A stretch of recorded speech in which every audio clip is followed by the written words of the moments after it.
Hello everyone, my name is Carol Ann Miljavik. I am a comedian and author with 2 best-selling books.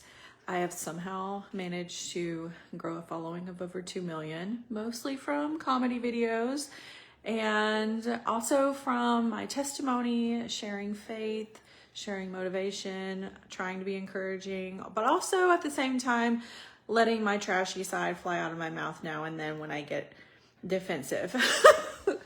Usually in comment threads via sarcastic, witty gifs. And I felt like I just wanted to reintroduce myself to anyone who happens, I guess, to see this who doesn't already follow me. But also because there's a lot of people that follow me right now who probably have no idea about my backstory. You saw a funny video, you came over, you hit follow. Is that my dog gonna puke in the background? Okay.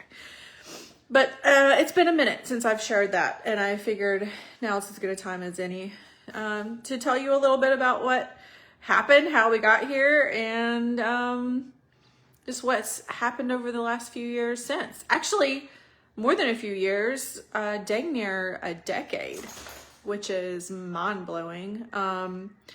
I would like to encourage you to leave comments, ask me questions. I love a good Q&A. I don't know why I have not been able to see comments like during the live. I don't know why. Yeah, I don't know. And y'all don't want to sit here and watch me try to figure it out while we're on. So, I do want to say ignore the link tree that it keeps putting. Okay. Oh, there they are. Hey girl. Hey Kristen.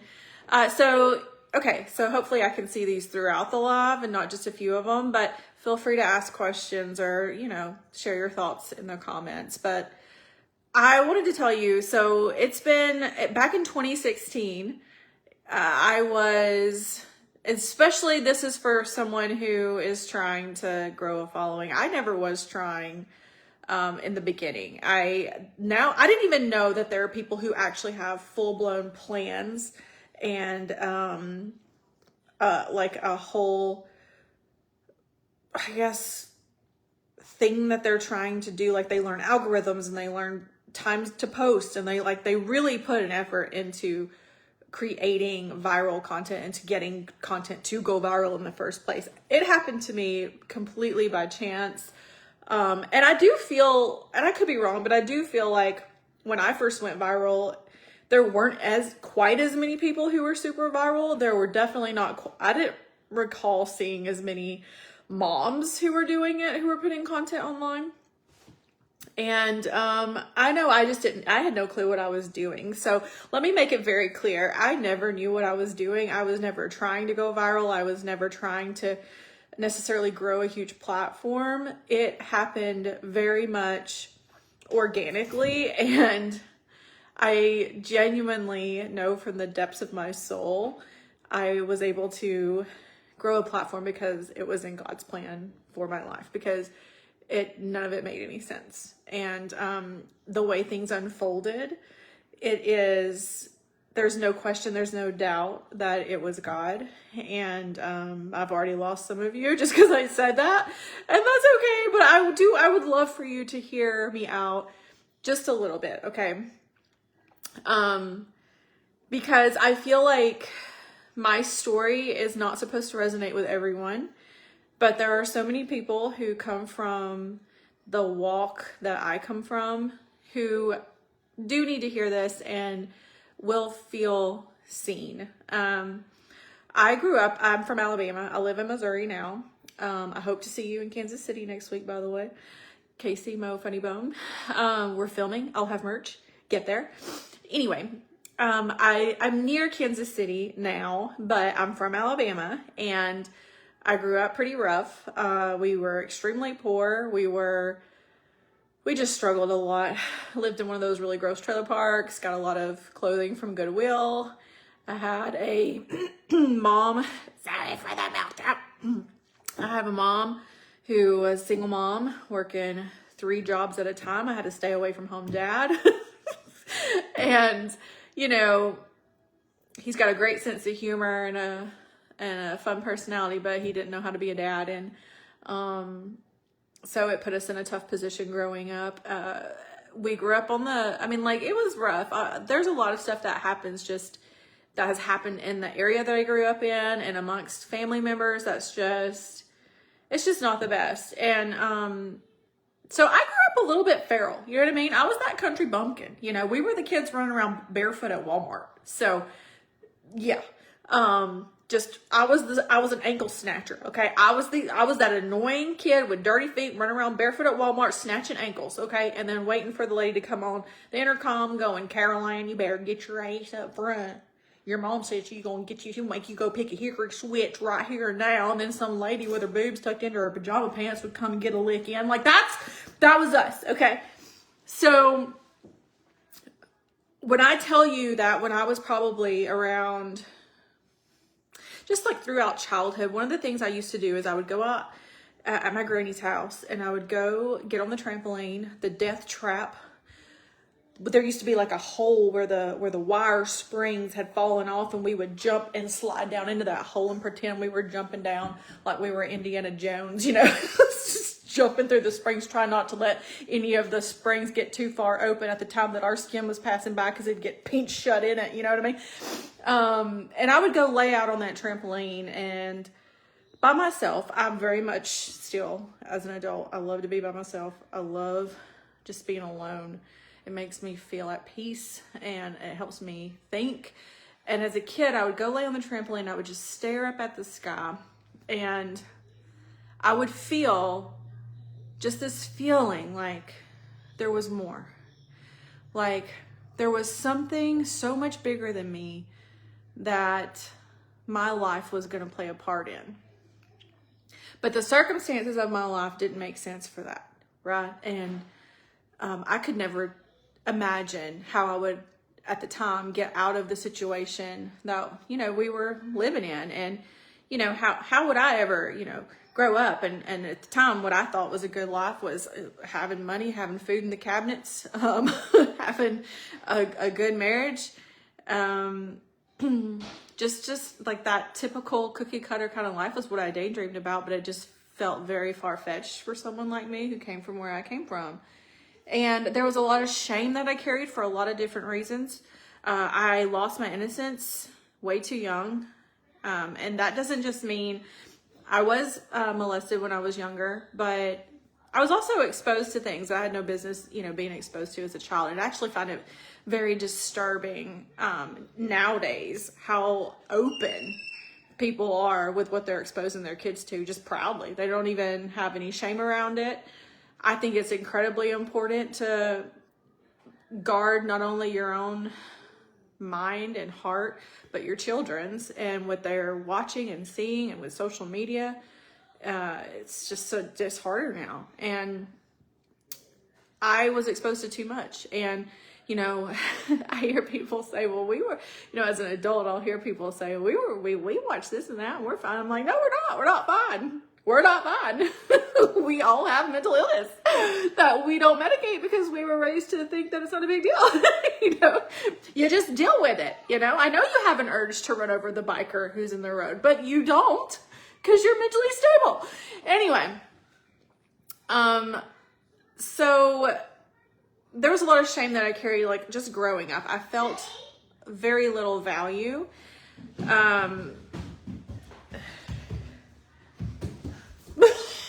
Whoa, you're so fast. Yeah. They didn't even see you. You ran by so fast, like supersonic, awesome fast. You want to show them how fast you can run? Watch. On your mark, get set, go. Oh my God. Oh, I can't even see him. He's so fast. It's just like a blur of orange shirt going by. Oh, yeah. Yeah, just run in circles. Get that energy out. Here it comes. I was going to try and tell y'all something, and he's going to distract me the whole time, so just bear with me. So, there was a lot, it took me actually, it's going to take me forever to feel valuable. I still struggle with it. Even now, with all the things that I've gotten to do and accomplished and that I'm still doing, I have imposter syndrome so bad, and it's not, and I don't want to even like say it out loud. I don't want to give that power, but it is on the inside in my mind. I struggle with feeling good enough. That's probably the summary of the biggest struggle of my entire life since I was a kid, was feeling good enough. Mommy. He thinks I'm amazing though. Is he not my twin? Anybody who says he looks like my husband, you're blind. Okay, hey, mommy wants to tell him something. So I know you want to show out because you're so adorable. But can you let mommy tell him something, please? No. But so, as an adult, flash forward, I am married. I had 2 kids at the time. I had 2 kids at the time. I don't have a social media following, really. I wasn't really thinking about having a social media following. I was trying to figure out a way to contribute to my family financially because being a stay-at-home mom is obviously incredibly important. But again, I felt like there was something bigger that I was supposed to do in my life, and I wasn't doing it. And it left me feeling unfulfilled in a way. And so I thought I found that when I got in shape. I got in shape using Beachbody. My friend had the Insanity DVD, and I was wanting to just feel healthy and athletic again after having my second baby. So I completed the Insanity program, and I was hype. I was hype on that program. I was hype on Shanti. I felt just very encouraged and exhilarated. And so, I kept doing more of the programs. I did get in very good shape. I started to really learn a lot more about fitness and nutrition and put an effort into that. And then that became the thing that I thought, okay, so this is what I'm supposed to do with my life, right? And I was an athlete my whole life. I was a college athlete. So I was like, this makes sense for me. So eventually I became a Beachbody coach, and I'm thinking that's it. That's what I'm supposed to do, right? So even with that, social media still was not a focus for me at all. You can't, stop. You're not getting the spoon so that you can bang it like drums while you're trying to make as much noise as humanly possible because other people are trying to hear me. This is why you don't get to go to the show this week.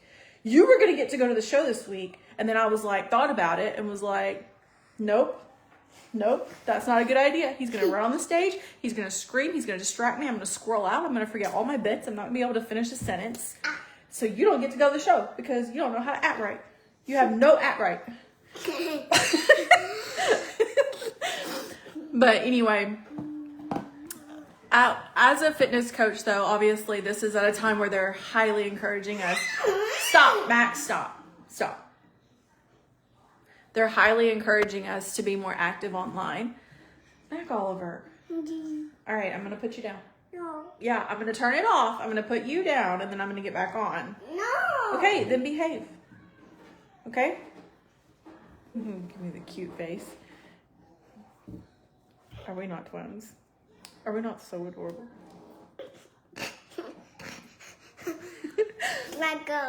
But so they're they're telling us you got to be more active on social media. You've got to create a presence. You got to message everyone you've ever known. I did that. Oh, cringe. Mom. So we were doing a fitness challenge. Okay. At the time, I think this page was actually called something completely different. I think it was CA's Mommy. Fit Body, Fit Fabulous Body. I don't know. That's not what it was. But I had 2,000 followers, mostly other Beachbody coaches, some close friends and family. And we did this fitness challenge. We were supposed to record a fitness challenge. So I happened to be recording myself doing a workout, and the workout music that I was listening to started to play Salt and Peppa's Push It Good. And so I did, just authentically, naturally, organically, what every single millennial does when that song comes on. I dropped the weights and went to town. I know the choreography, right? So I started to do the full dance, just full force. Right smack dab in the middle of doing the dance, I choked on my spit, almost died, fully recovered, and went straight back into the choreography, which I think is probably why it went viral, because it was hilarious. You could hear my kids screaming like a bunch of dying cats in the background, arguing over the iPad. And it was just a very raw, real mom moment, and it was really funny. And and everyone really enjoyed it and laughed a lot. But when I was gonna post that, like, I didn't intend to video that. I didn't intend for that to be what the video was. What are you screaming about? No. Oh, you're gonna make me parent you in front of all these people. Hey, stop. Why are you whining? Okay, well, hold on. Go. You want a pencil? You want some crayons? Let me get you some. Oh my gosh.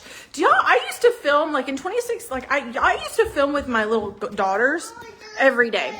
I went live every day. I mean, every day, and it was no problem. You know, give them some crayons, give them a Barbie, give them a My Little Pony episode, and they were good. 2 hours straight I could talk to y'all uninterrupted. Nuh-uh, not with this boy. Not with this boy. It's going to be every 2 seconds. It's here. You want to draw a picture? Okay. You want to do it over there, or you want to do it right here? Okay. All right. So anyway, I was back and forth on whether or not I should post that video because it scared me because it was so real. And, you know, I was not used to being in front of a lot of people, and I'm a pretty private person. I still shy away from, I'm not a huge fan of the videos and pictures that I always have to put up. Especially like ones that I didn't control, you know, like at shows, people post pictures all the time of me on stage that when I'm not prepared at the angle that God sees me from, you know, and so I struggled with whether or not, you know, to post it. But a few years prior to making that video, I went through the most devastating thing that my family has ever been through. And we've been through a lot. I mean, You're done already? Yeah. That was way too fast. Yeah. That's amazing and beautiful. Do some more. And I had been through a lot. You know, like I said, I'd been abused sexually, physically. We had been through a lot of loss, a lot of grief. Just our family is teeny tiny. We've lost so many people. But this was the thing that really broke us. I have a sister. I have an older sister and a younger brother. My older sister has 2 daughters, and her youngest daughter, Ansley, was diagnosed unexpectedly out of nowhere with I don't even know what stage it was. It was bad. With rhabdomyosarcoma and in her facial palate. And at that time, I was pregnant with my 3rd daughter.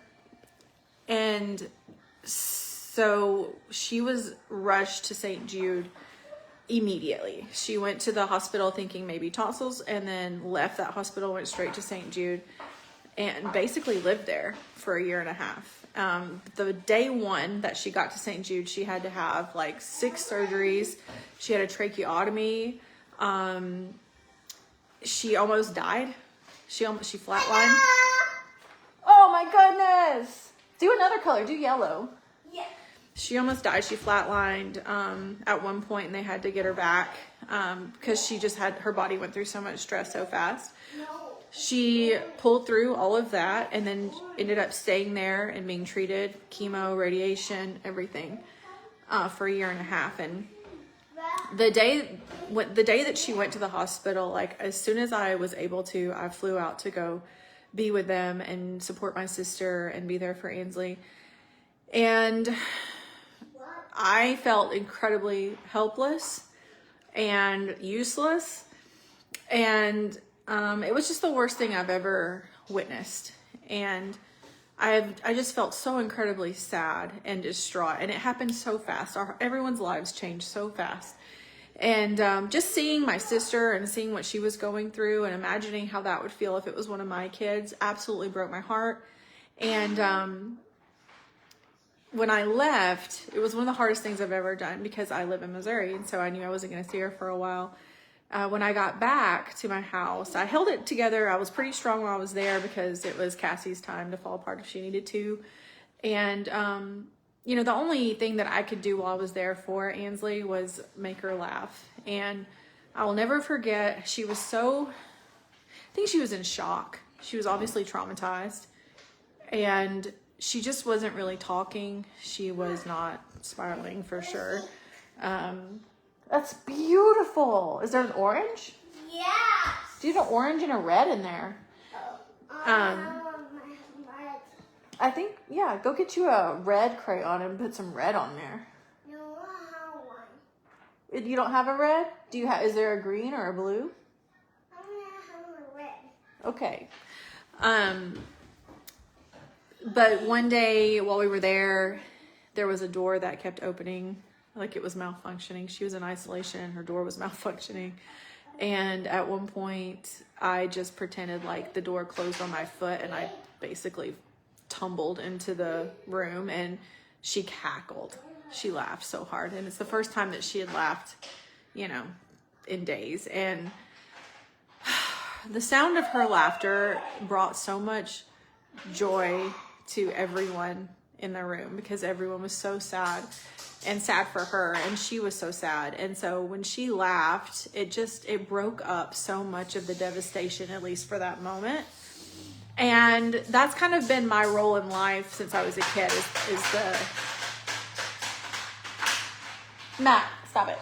is the comedic relief. So so many times where, if we're talking funerals, just situations where everyone's really distraught, I've at some point made everyone laugh. And it's just been I didn't realize it at the time, but it's the gift that God gave me. And I never knew that. I never really looked at it like that.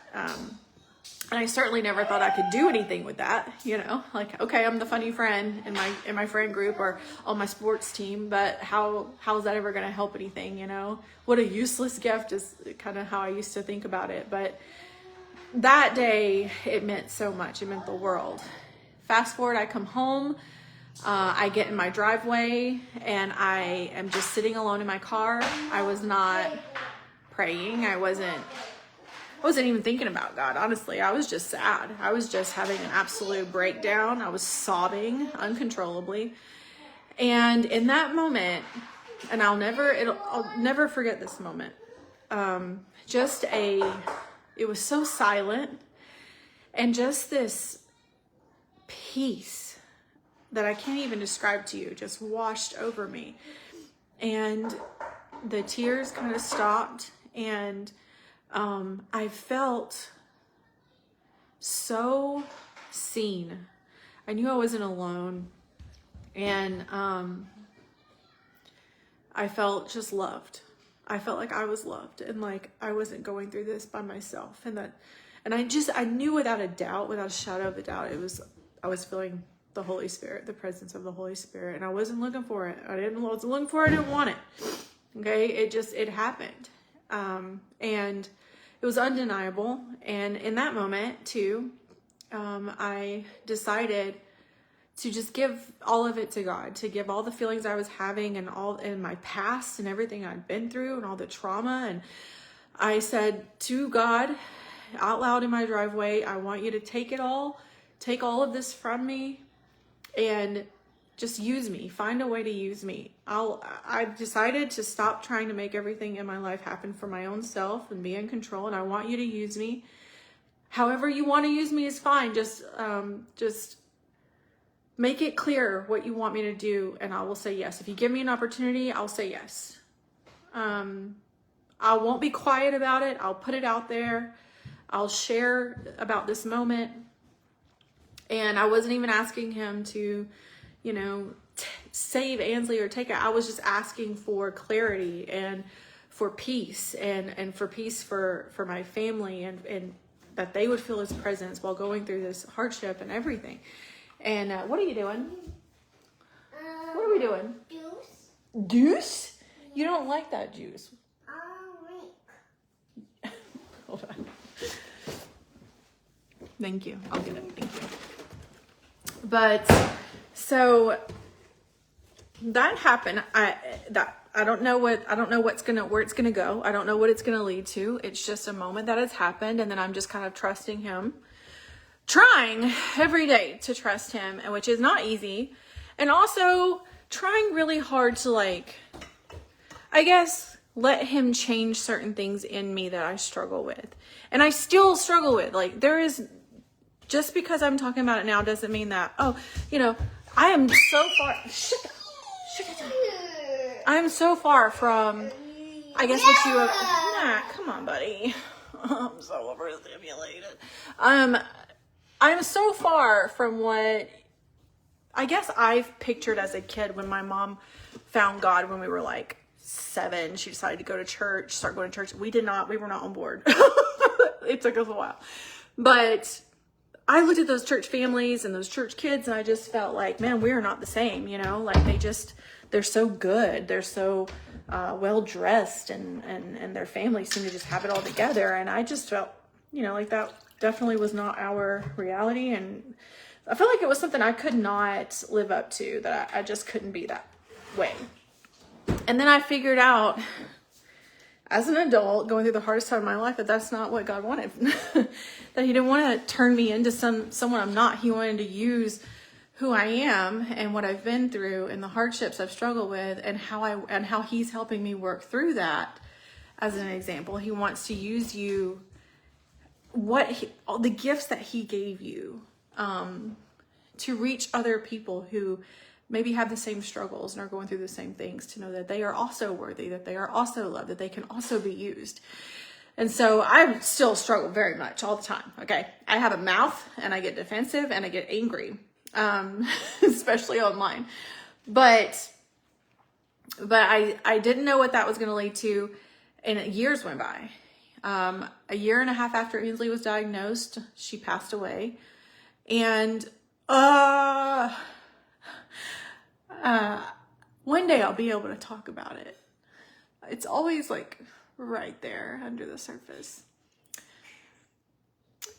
It was the hardest thing we've ever had to go through, and especially my sister and my brother-in-law and my other niece Lacey. But after that, even after that loss, I continued to leave myself open to being used by God. And when years earlier, when I had said, you know, okay, it's yours, you can have it, my heart's yours, use my life, whatever, the thing that popped into my heart and soul was just the word speak. And I didn't know what that meant and what that was going to look like. And then fast forward, Ainsley passed. It's then been, I think, almost 2 years after that of continuing to just kind of walk in faith, like that something will present itself. Or I shared her story continuously. I shared my testimony continuously. But then it was 2 years after that I almost choked on my spit and died while twerking to Push It Good. That went viral. And when it was not on my radar. It was not on my bingo card for sure. That video got posted and it overnight, I think, got like 60,000 views very, very, very quickly. Like the same day. But I didn't know that because I just posted it and I got offline. I didn't look at it again. I woke up to a call from my mom being like, oh my gosh, Carol Ann, you're viral. You're going to be on Ellen. And I was like, oh no.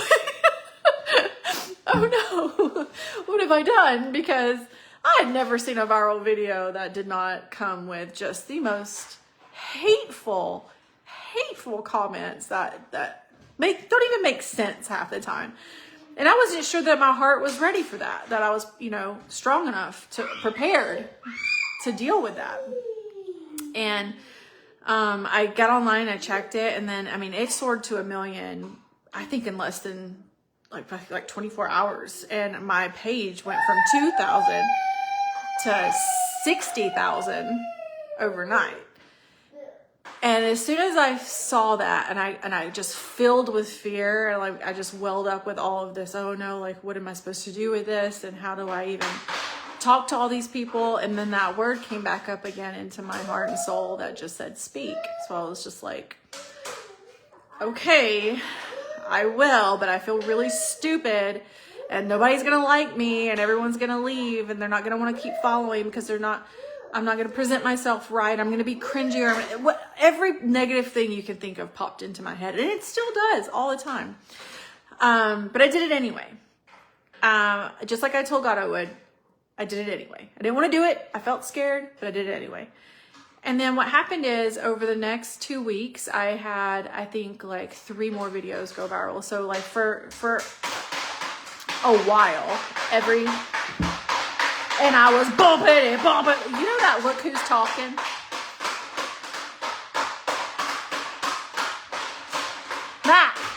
Matt, please stop. That Look Who's Talking where they're trying to have, the mom and dad are like arguing. And he's just like, keeps banging the dishes and they're like, Mikey! And he's like, okay, sorry. And bump it, and he starts doing it again. And they're like, Mikey! That's how I feel. Matt. But every single video I posted after that went viral. And I don't mean like, I mean like millions of views virals. And like every video, like every single video. And so in 2016, that set everything off. And I can't believe that's been almost 10 years ago. And I mean, here we are now, like my oldest daughter's turning 16 tomorrow. Like you guys have been with me from having just nothing but small children to watching, I mean, like it's 9 years of you guys kind of walking through life with me, you know, and seeing what has stemmed from that. So from that promise that I made God in the worst moment of my life, over the next 9 years, not only has the platform grown to over 2 million across social media platforms, but I have written 2 books and I'm currently headlining my 5th comedy tour as a headliner. And that doesn't happen, you know, like, and I started right out the gate, like my day one, my very first stand-up show of my life. I started out as a headliner, headlining Zanies in Nashville. That doesn't happen. That's not normal. That's not the usual process that a comedian takes to get to that point to be able to even headline at all. I know this because I have watched my feature act struggle tremendously getting the clubs to let him headline shows. And it's very frustrating because he's so great. And there's so many comedians that are so great and they don't get to headline shows because now it seems like you have to have a following or be with an agency who will help promote you. And so it's been a God thing for me from day one. And everything that's happened since then has been such a crystal clear God thing. And there's like no denying that. The viral videos, the platform growing, the books, the tours, and then being able to do the tours. I just got a text that my merch is done. It's so cute. I'm just 9 years later, she finally has merch. I mean, cause it's a struggle bus over here for me. Okay. I don't have industry help or backup. And so far I haven't needed it because I have God, you know, God has continued to open doors up and put people in my life at the times that I needed them, and also put people in my life that taught me lessons and that I never want to have in my life again. But it all had a purpose. Every single thing had a purpose, a very clear purpose. So I look very much forward to what's in store for the future. And I still have so many days where I feel so discouraged and like it's just too hard and like I'm not good enough. And, you know, oh, this week my post reached like nobody because the algorithms changed again and my page always struggles. And every time I start to feel like that, I just try to remember all the things that God has done with me through this platform and all the things he plans to do in the future, I'm sure. And that if it's supposed to happen, it will, period. There's no algorithm that can stop the movement of the Holy Spirit. Can I get an amen? You know what I'm saying? So, you know, I don't actually really have to worry about my future because I know without a doubt that God's got me. And I have this space here with eyes and ears to remind you of that and tell you of that. And there for a couple of tours, you know, I got very caught up and I've just got to be funny. I've just got to be funny. And so just let me be funny for now. And then when the funny leads to something bigger, then I'll talk more about God. And, Thank you. Is this Bodie's? No. Yeah, it is. Where'd you get this? The crunch? That's Bodie's. She's got to have that for her game tonight. No. Thank you for finding that for me because I didn't even know where it was. On table. Yeah. And then, you know, like, and then on my third tour, I got knocked up with this little guy, which was completely unexpected. A boy, the B in the bingo card did not stand for boy, I'll tell you that, at all. And so that was crazy, but also amazing. And I've gotten to do so much since then. And I'm still trying to figure out, you know, how to spread the word, get the word out, how to make sure people know that I'm doing shows and that they should come and check it out. And if you've never heard of me before, give me a chance. But you guys have never failed to be supportive and share when you have the opportunities and show up when you know that I'm going to be there. And I love meeting y'all so much. I hate the travel part. I love everything about meeting new people and being in new cities except for taking planes and cars to get there. Open it. But, you know, that's who I am. That's what I'm doing. I'm a comedian. Obviously, I'm a mom. But I gotta tell you, the comedy, the shows are life comedy. It doesn't matter who you are, where you come from. It's not just for women. I know the women really want it to just be for them and you don't want to bring your husbands, but it's really such a fantastic date night couples show. And, you know, every marriage needs laughter. So if there's something you want to do for the health of your relationship, come to a comedy show because that's always great. So, anywho, I think that's about all the time he's going to give me, but that's the gist of the story. I am on tour. Baby, hold on. Okay, it's so much. It's so much. Okay, here, let go of my neck for 2 seconds. Just for a second. Okay.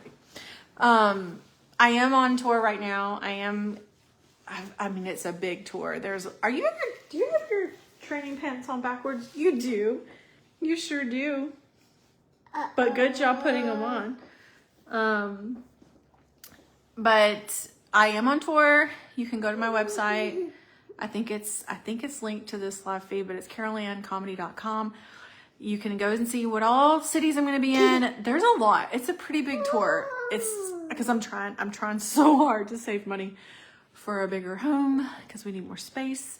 But yeah, you can go there and check it out. And I hope you'll come to a show. I hope you get to come to see a show and experience. It's really good. It really is. You're gonna laugh your butts off.